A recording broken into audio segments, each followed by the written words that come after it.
All right, so Republicans have officially unveiled their policy agenda going into the 2022 midterms, and this shit is absolutely hilarious. Okay, so I got the website here from what they posted. This is their Commitment to America plan, I guess is what they're calling it here. They have a couple different major sections that they get into here: an economy that's strong, a nation that's safe, a future that's built on freedom, and a government that's accountable. Basically, the entirety of this, we're going to go all the way through it, and I'll break it down as we go, but basically the entirety of this is either completely hollow virtue signaling and empty platitudes, or to the extent that any of this has actual meaning underlying it, they're just completely misidentifying and misdiagnosing the actual problems that they're trying to point out here. So let's go ahead and get into this. First, we start off with an economy that's strong, right? Because so many people want a weak economy that's terrible for everybody. Okay, so they say, first off, we're going to fight inflation and lower the cost of living.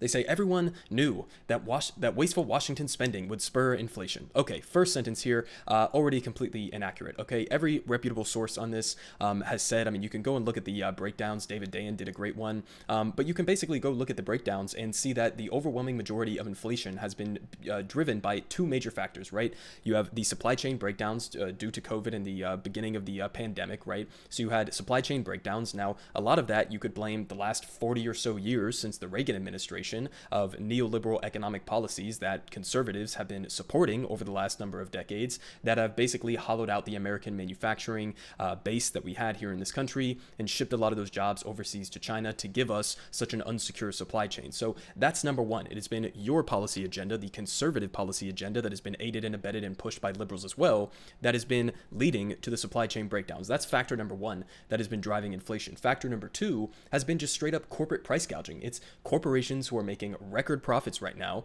who are using this narrative of inflation in order to artificially jack up prices and again just rip off the American people. Okay, so if those are the two main causal factors in terms of why we are seeing inflation right now, how is cutting government spending going to address any of that? And where exactly do you want to cut government spending? Because when they come out here and they say wasteful Washington spending, they're not talking about the Pentagon budget that has a multi-trillion-dollar black hole, right? They're not talking about the handouts and subsidies to corporate America. They're not talking about wasteful government spending in the form of tax cuts for the billionaire class. No, they're talking about wasteful Washington spending as in, like, you know, the stimulus checks or Medicare or Social Security or anything that actually goes to helping working class Americans. So already they're completely wrong on the premise, and also the implied solutions that they have, which they show down here, are also completely wrong. But they say millions in hardworking taxpayer dollars were sent to luxury resorts and ski slopes, even stimulus checks to prisoners like the Boston Marathon bomber. So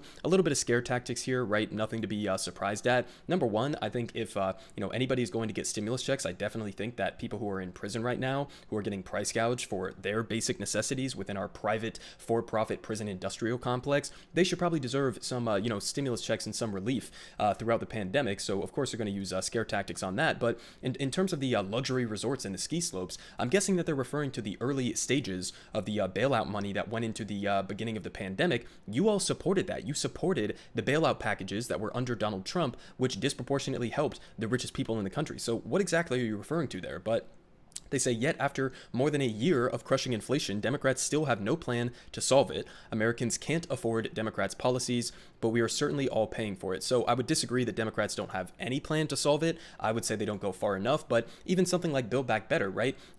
Conservatives will portray that and say, oh, it's another big wasteful government spending plan that's going to worsen inflation. No, the government spending has not been inherently one of the main drivers of inflation, number one. But number two, something like Build Back Better that has, support for childcare costs and, universal pre-K and free public college and, a lowering prescription drug costs, all of that goes in to helping working class people deal with inflation, right? That's not going to make inflation worse. It is going to help people deal with the effects of inflation. And every single Republican was obviously against that. So, Democrats have been putting things forward on the table. I don't think they've gone far enough in terms of fighting for those and getting them accomplished, but they've definitely put things on the table that every single Republican has been against. I mean, even with specific things like the, windfall tax that was on the table for for a brief time, or the addressing the baby formula shortages and using the Defense Production Act. They were all against all of that. Okay, so the idea that like they have actual solutions here, completely fucking absurd. But now they give a little bit more details in terms of what they actually mean, and I think that this is them just admitting the quiet part out loud. They say we want to curb wasteful government spending that is raising the prices of groceries, gas, cars, and housing, and growing our national debt, and they want to increase take-home pay, create good paying jobs, all just fluff here that's completely meaningless, but here we get to it, and bring stability to the economy through pro-growth tax and deregulatory policies. Okay, so let me translate that for you guys. This sentence summarizes the entirety of the conservative economic plan. Okay, should they retake the House and the Senate, right? They want to, when they say pro-growth tax, they mean we're going to slash taxes as they did in 2017 under Donald Trump for corporate America in the billionaire class. And when they say deregulatory policies, they're talking about gutting institutions like the EPA and, all these other various agencies that are responsible for either protecting consumers, protecting the environment, etc. Okay, that's what they're talking about here. They're literally just describing trickle-down economics. They are describing Reaganomics, the same exact economic philosophy that has been destroying working class and middle-income people in this country for decades. Okay, so that's their solution here, is to do the exact same goddamn thing that has got us to this position in the first place. All right, that was just the first one. We're moving on. Make America energy independent and reduce gas prices. They say, not long ago, America was the largest energy producer in the world and gas was affordable. The Biden administration then halted energy projects. That's not even true. Shut down pipeline construction and took every step to discourage the production of American energy resources. Americans shouldn't have to choose between driving to work and putting food on the table. Yeah, you're right. They shouldn't, but if you wanted to get into actual solutions to that, it would not be these things, okay? They say they want to maximize production of reliable American-made energy. Of course, they just mean fossil fuel usage, which is going to contribute to the climate crisis and is going to cost far more than any, radical, scary Green New Deal would ever cost in terms of the destructive consequences of climate change if we double down on fossil fuels right now. All of the reputable scientific organizations and scientific groups around the world right now are saying we need to halt all new investments in fossil fuel projects if we are going to mitigate some of those destructive costs, okay? But they want to completely double down on the fossil fuel industry. They also say they want to cut the permitting process time in half, similar to what Joe Manchin is trying to do right now, to reduce reliance on foreign countries, prevent rolling blackouts, and lower the cost of gas and utilities. So again, completely, hollow virtue signaling here. Those are not legitimate plans, right? Doubling down on our fossil fuel usage is only going to worsen the climate change catastrophe right now. It is not going to actually, result in significant changes to gas prices or energy prices for average people. Why? Because those prices are dictated not by some like magic free market principles. They are dictated by essentially a cartel, okay? Especially with the oil industry and, organizations like OPEC. If you actually wanted to address gas prices and keep them consistently low for the American people, even using American production on that, what you would do is you would nationalize the energy system, right? Republicans come out here and talk about how energy and high gas prices and oil, these are all national security issues. Well, if you believe that, then why are you leaving it in the hands of private for-profit corporations who are making record profits right now, tens of billions of dollars in profits right now, while price gouging the American people? I mean, something is wrong with this equation, right? If these companies who are serving our gas needs in this country are making record profits while we also have record high gas prices, well then it's not a problem with energy production. It's more of a problem with these companies' profit margins. And if you wanted to address that, again, nationalize that, bring that under democratic government control. Okay, that would be the actual effective long-term solution, and then use the power of the government, use the wealth that we have in this country in order to then aggressively transition away from fossil fuels and towards renewable energy, so that you wouldn't even be reliant on not just any other foreign countries, but on this type of energy in and of itself. But we move on here. They say they want to strengthen the supply chain and end dependence on China. Absolutely rich. Again, coming from the same motherfuckers who are still pushing trickle-down economics. All of these motherfuckers were in favor of every free trade agreement that you could possibly imagine, NAFTA, PNTR, etc. They are in favor of all of those things. That's what has exported American jobs in the manufacturing sector overseas to places like China. So it has been, again, the conservative agenda, aided and abetted by neoliberals within this country, that has led to the current reliance on China. Okay, and keep in mind, a majority of the Republican Party voted against things like the CHIPS Act, which has some investments in semiconductor manufacturing in this country. Whenever it comes to actually addressing these problems that they're pointing out here, they're completely absent. They're against all of these policies. So that's just on the economy, right? Let's move on to the a nation that's safe is what they're calling this section. So let's go ahead and get into this one here. All right, they say a nation that is safe. Let's see if this loads up here real quick. All right, so they want to secure the border and combat illegal immigration. They say record illegal border crossings under this administration have led to more drugs, more crime, and a demoralized border control or border patrol who are hamstrung from carrying out their law enforcement mission. I just love the idea, picturing like completely demoralized border agents, but they say they're hamstrung from carrying out their law enforcement mission. The situation at the border has become both a national security and humanitarian crisis that must be addressed immediately. So what are their plans here? They say end catch and release loopholes, require proof of legal status to get a job, eliminate welfare incentives. What the fuck does that even mean? You're saying you want to eliminate welfare incentives for average working class Americans so that maybe that will have some disincentivizing effect for immigrants to come into the United States? What the fuck does that even mean? Fully fund effective border enforcement strategies, infrastructure, and advanced technology to prevent illegal crossings and trafficking by cartels. So number one, okay, keep in mind, Joe Biden literally just set an all-time in modern American history record, okay, a historic record in terms of the amount of people that he has arrested at the southern border, okay? Joe Biden is not some open borders type of guy, okay? This is somebody who has been a conservative in regards to immigration policy throughout his entire fucking career, and he still is to this day. So like the idea that he has not been hard enough on the border, that he's just welcoming everybody to come in. We had Kamala Harris go do this insane press conference where she was talking to Central American countries and, you know, saying that famous quote, do not come to the border, right? These people are aggressively, you know, anti-immigration, you know, from a reference point in terms of what we actually should be doing to, you know, address the actual issues here, which is that we don't have a functional legal immigration system. We still have ongoing, you know, catastrophic influences of climate change. We still have, you know, rampant levels of crime and violence within a lot of these countries where these people are fleeing. And a lot of that crime and violence and poverty has been directly caused by the United States meddling in all of these countries, utilizing exploitative free trade agreements, extracting their resources, exploiting their labor forces, meddling in their political affairs, overthrowing democratically elected governments. That is all played into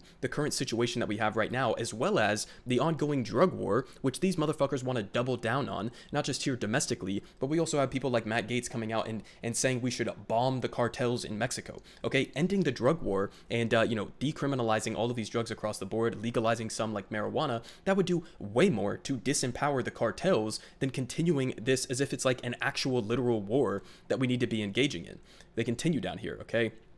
Reduce crime and protect public safety. Just the most generic shit you could possibly imagine. They say, as a result of defund the police efforts, nobody's defunded the police. Nobody. None of these even liberal cities, okay, actually defunded the police. Some of them like virtue signaled as if they were going to defund the police. Some of them cut it slightly and then immediately raised them back up after the fact. Nobody has defunded the police. We have record police funding right now in modern American history, okay? We have more people in jail right now than basically any other country in the history of the world. We have 5% of the world's population, 25% of the world's prison population. If the, you know, total aggregate of U.S. police budgets was added up together, they would be the third largest military in the world. Okay, so the idea that like police in the United States are lacking resources or lacking funding or lacking, you know, police officers walking the beat, completely fucking insane, especially considering that Joe Biden, his plan for policing was to ramp up the funding even more than what Donald Trump was doing, was to hire, what was it, like 200,000 additional police officers? I mean, that's Joe Biden for you, right? This is a guy who wrote the 94 crime bill, and they're pretending as if he's some like abolitionist here. But they say law enforcement officers across the country are facing the toughest working conditions in years, to say nothing of the liberal prosecutors and district attorneys who fail to do their jobs keeping criminals off the street. And at the same time, illicit fentanyl is flowing into our country and robbing an entire generation of Americans from a chance at the life that they deserve. So again, all of these various policies that other countries around the world have deployed, that even some cities here in the United States have tried to work out, that are actually effective in lowering the amount of fentanyl overdoses, they're completely against any of that. They don't want safe injection sites. They don't want to decriminalize it so that you're not just throwing people in jail for using some of these drugs and then getting them in that cycle where they come out, they have no money, they have no job prospects, and they're just going to fall back deeper into that. They don't want to expand mental health care. They don't want to expand addiction services in this country. And more importantly than almost any of those, they also don't want to legalize marijuana, which if you actually look at the statistics on that, every single state that has legalized marijuana in this country has seen upwards of like a 35% reduction in fentanyl and other opioid related overdose deaths, because marijuana can sometimes, depending on the person, be an effective substitute for those things. Okay, so you want to talk about addressing like fentanyl overdoses. We know the fucking policies, right? We know the policies based on what other countries are doing, based on what cities around the United States have been doing. We know what we need to do, and they're completely against any of those solutions. Their solution here is to just continue the fucking drug war, which, as I've talked about a million times on this channel, was a war that was started by the Nixon administration, and former Nixon aides have literally come out and admitted that it wasn't ever about actually reducing drug use. It wasn't actually about public safety or anything regarding that. It was about going after their political opponents, namely anti-war protesters and black people in this country, okay? So that's what the drug war was started for, and that's what it's being continued for, as Republicans pretend to care or give a single solitary shit about fentanyl overdoses in this country. Completely ridiculous. Again, they say defend America's national security. So what are they talking about here? President Biden has managed America's security from a position of weakness and incompetence. He failed to stand up to the brutal Chinese Communist Party. What is that? What is he referring to? Failed to stand up to the brutal Communist Chinese Party. What beef has there been between the United States and China, except for like the Taiwan issue, which, oh, by the way, we've been extremely hawkish on. I don't know if they're aware of this, but Joe Biden just did an interview just a couple weeks ago where he was saying that if China decided to militarily go into Taiwan, that the United States military would directly intervene, meaning we would start World War III to protect Taiwan from China. What do you want him to do? You want him to go fly U.S. bombers over Chinese cities? What exactly do you want him to do to militarily stand up to the Chinese party? I mean, what the fuck is that even referring to? They say so he sought to cut deals with the radical Iranian regime that would endanger America and our ally Israel. So I guess, pushing this idea that the Iran nuclear deal is somehow a threat to the United States. No, of course not. Iran was fully in compliance with that deal. They always were. Trump decided to unilaterally pull out of the deal and slap them with a bunch of sanctions that have absolutely destroyed their economy and put a lot of those consequences on average people within Iran. No, the Iran nuclear deal would be a benefit to both Iran and to the United States if your goal is to actually prevent them from getting a nuclear weapon and facilitate some sort of a long-term peace agreement there. But they say that he promoted Russian energy. Joe Biden has been slapping Russia with 1 billion sanctions up and down. What are you talking about? He banned imports of Russian oil into the United States. What is any of this even referring to? It's just in a completely alternative universe here. They say directly caused the disastrous withdrawal from Afghanistan that killed 13 brave U.S. service members. This America last foreign policy endangers us all. So number one, obviously Donald Trump was the one who initiated the deal that then led to the pullout of Afghanistan. Joe Biden, because he's not a little bitch boy like Donald Trump, actually followed through on that. And that was one of the biggest things that I gave him credit for throughout his administration. Now, after that, what has Joe Biden been doing to Afghanistan? He basically looted their central bank, stole billions and billions of dollars that they needed to keep the country functioning, and now they have basically an artificially man-made famine that is being caused by the United States. He is putting a stranglehold in the worst form imaginable on this country that we just obliterated for 20 goddamn years for completely pointless reasons and just ended up in the exact same position that we were at the start of the war with the Taliban in charge. So, number one, pulling out of Afghanistan was a great thing, but number two, his policy towards Afghanistan has been way too aggressive and way too hawkish and destroying the lives of millions of people within this country. So again, it's just they're not even talking about anything that's real here. It's just vapid virtue signaling and pushing things that are just based on completely delusional premises here. But I'll try to speed through the last ones here. They say make sure every student can succeed and give parents a voice. Oh, so I'm sure that you guys are about to talk about universal childcare, universal pre-K, free community college, eliminating student debt, right? I'm sure that that's what they're about to say here. They say when schools shut down, teachers unions still got paid, but students bore the cost, so attacking teachers unions. All studies show that virtual schooling has caused severe learning and development loss that will take years to make up. What's worse, when parents tried to understand what their children were being taught and how their tax dollars were being spent, they weren't just ignored, they were targeted by this administration. So, I mean, I don't know what the fuck they're talking about there in terms of that last thing. I guess they're saying that the Biden Justice Department labeled parents seeking to attend school board meetings as domestic terrorists. No, absolutely not. That's not who they were talking about. When they used the phrase domestic terrorists, they were talking about some of these insane reactionary right-wing parents who were literally doing death threats on school board members. Okay, that's what they're talking about when they say domestic terrorists. They weren't just talking about like random conservative parents who had questions about virtual learning. Of course not. I mean, all of this is just so fucking disingenuous.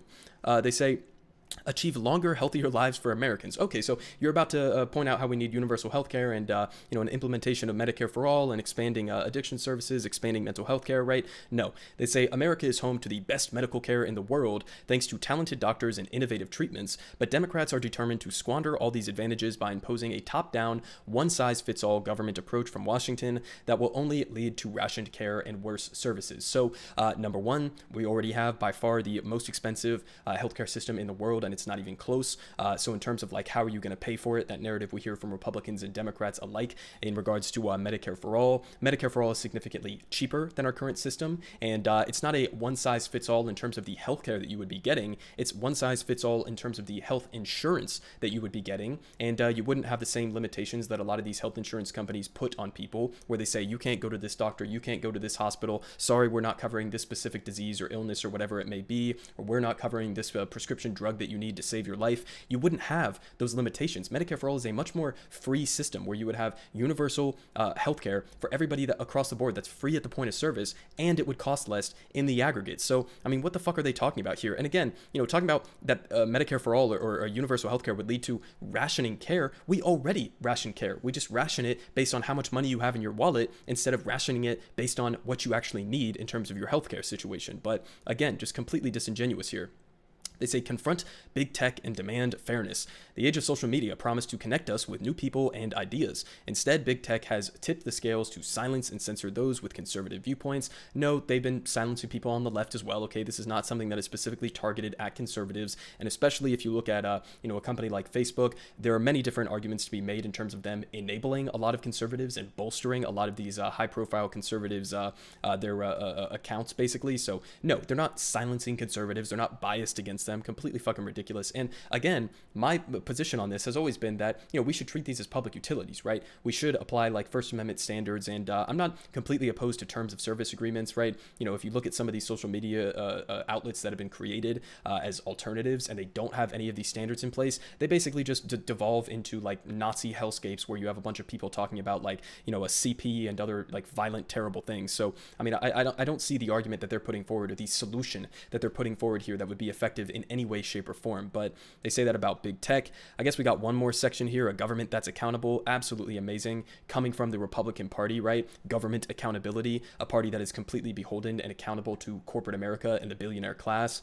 They say, preserve our constitutional freedoms. Okay, preserve our constitutional freedoms. No administration should pick and choose which freedoms it will preserve and for whom.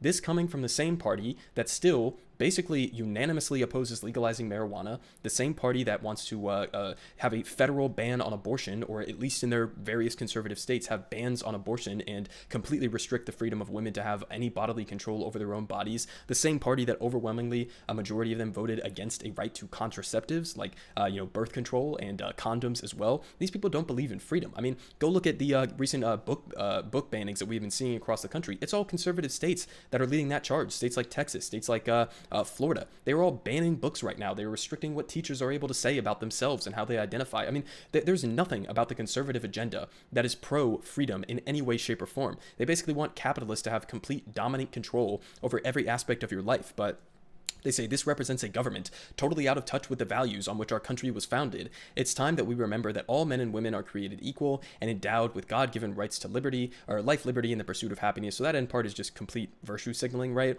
They say hold Washington accountable. Government should work for the people, not against them, but under one-party rule. One-party rule, what are you talking about? Democrats just have a simple majority. I mean, it's razor thin. In the Senate, it's a 50-50 split. What are you talking about one-party rule? As if like the Republican Party doesn't exist anymore. They say Democrats have used their power to silence critics and avoid genuine scrutiny. When faced with obvious abuses of power, Democrats in Congress simply bury their heads in the sand. Okay, when faced with obvious abuses of power, motherfucker, your party is led by Donald Trump. Okay, now listen, I have critiques of Biden all the time about how corrupt he is, and Nancy Pelosi and Chuck Schumer and Kirsten Sinema and Joe Manchin. Sure, we could talk about Democratic corruption and unaccountability to the American people all fucking day, but look at the Republican Party, right? With all of the critiques that I have in terms of corruption and unaccountability for the Democratic Party, apply that tenfold to the Republican Party. I mean, you have a guy like Donald Trump who is literally under investigation for like 50 million things that he definitely did that were criminal and fraudulent, and that's who's leading your party right now. I mean, this is a guy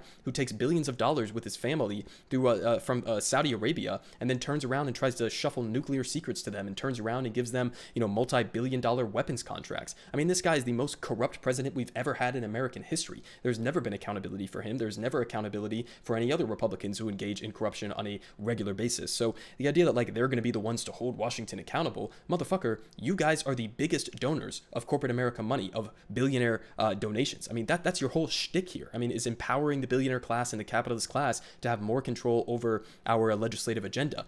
They say, restore the people's voice. Democrats have sought to undermine the constitutional principle of one person, one vote by rejecting common sense changes that majorities of Americans support. In the House, Democrats created a voting by proxy system that allows members of Congress to get paid without ever needing to show up for work. So again, I'm not even sure what you're talking about here, creating this comparison between how members of Congress are voting on pieces of legislation and whether or not they're doing it virtually or in person. I don't really give a fuck how they do it, as long as you're voting on the legislation, whatever. I don't really care about that, but that's completely different than what you're talking about here in terms of voting through the electoral process. And we know that what the Republican agenda in terms of voting laws in this country, it's just to disenfranchise minority voters as much as they can legally get away with. And in many cases, doing straight up illegal things that are then, justified through their right-wing courts that they have installed over the last number of years. And, that's their agenda. I mean, listen, I just laid it out there for you guys. I mean, I'll link it down below if you want to go read through it for yourself. But I mean, this is why we have even people like Tucker Carlson, which I didn't even get into that article because this video is running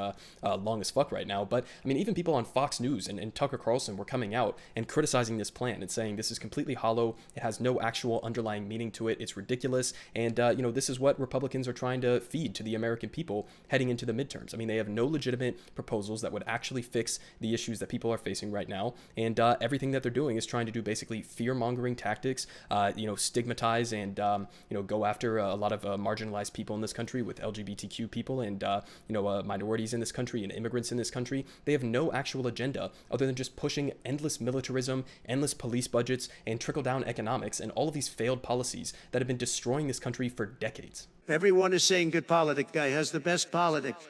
Believe me, no one does it like him.